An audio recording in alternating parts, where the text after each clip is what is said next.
Radio Raheem here with Frank Warren, and when I say here, we're here once again in Saudi for Riyadh season. Well, when we look down the line at Dubois Joshua, obviously I've talked to Dubois himself, which is a rarity. Yeah. Especially when he's on vacation. He piped in from Brazil, and he's the happiest. I think no weight on his shoulders. He was light. He was enjoying himself.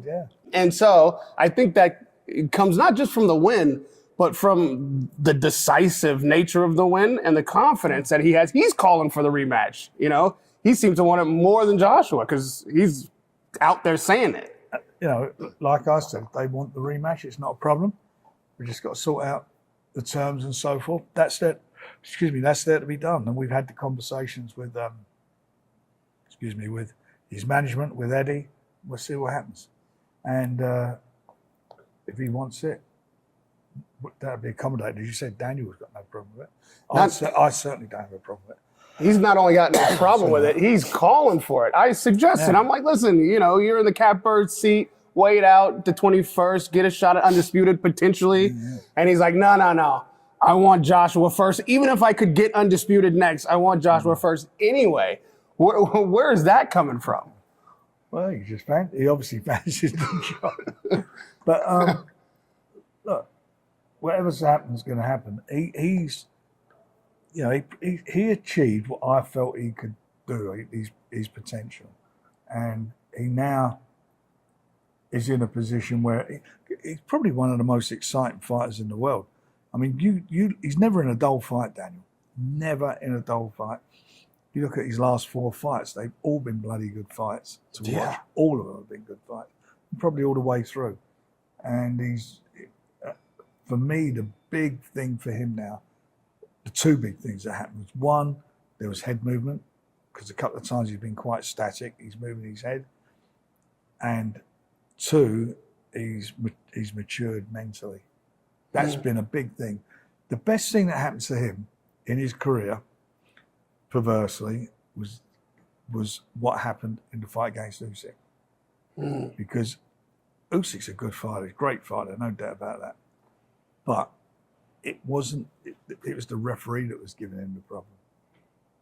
He really he couldn't handle that. He didn't handle that well, and especially when they had that, that low blow and was it nearly 4-minute break. He didn't handle it. He just felt. I know what he was thinking. I know what he felt. He felt he was fighting 2 people in the ring, and that, like I said to him, and if it will get like that. See, it happens in boxers' careers. Then you've got to rely on that referee and that referee. And that's what you do. You become your own referee. You go out and do the business. And, if it's a really bad decision, people have a scream up about it. But he just, but afterwards, having sat down, spoke with him about it, his trainers, his dad, the whole thing, he's changed. His approach has changed dramatically. To your point about fighting 2 people in the ring, some would say that he had the exact same experience even with Joshua, because with that referee, I've got to say something. There was 1 knockdown weren't even counted when both his gloves touched the ground.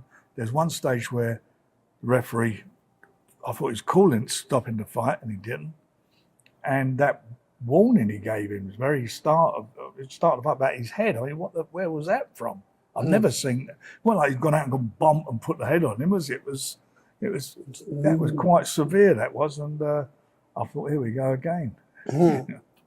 Now, I asked Eddie about this rematch, and again, I suggested to him, back-to-back Dubois, maybe that's not the wise choice. I understand everybody's got their pride, and you want to come back and better immediately, but Joshua has options, and Eddie was like, no, F that, we want to get right back in there. And if Dubois is able to do the job again in the fashion or even worse than what he's done the first time, where does that leave Anthony Joshua? The other side of it is if Anthony Joshua has another fight and he gets knocked out by somebody else, then there ain't a Dubois fight and there ain't that payday.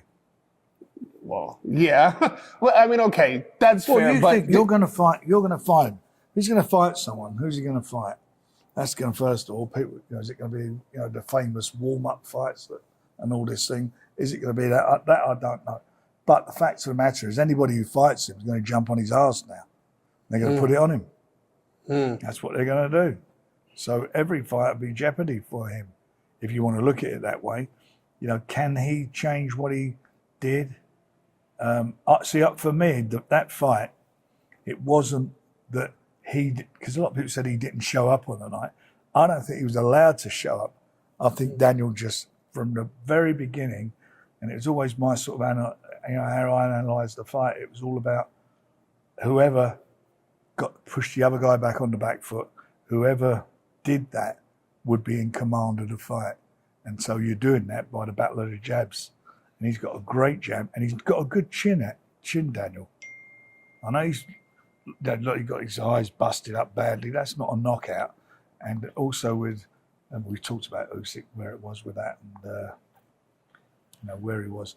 But he's got a good chin, and he took a couple of big punches.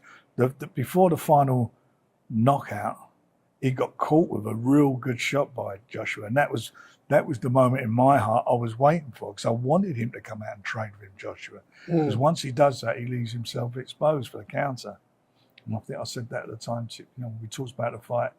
I didn't feel it go past 6 rounds. I felt that Daniel would be the boss from the start of the fight, which he was, and his tactics was spot on, absolutely spot on in everything he'd done.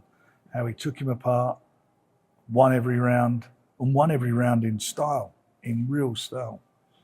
Now, what can Joshua do? I don't know. He's got, what does he do with anything? I mean, whoever he fights now, where does he go? Who's it going to be? If I'm a boxer, what's he, 35 years of age now? 2-time world champion. Gun, shit or bust. Go for it. So much to look forward to. We'll be back here again in almost no time, but even back in London, we'll be having great shows on. We'll be back in London for some great shows, and we're going to be back in Riyadh season for some spectacular shows. This is the capital of world boxing. Radio Raheem from the capital of world boxing with the captain of not only the 5v5, but the heavyweight division right now, Frank Warren.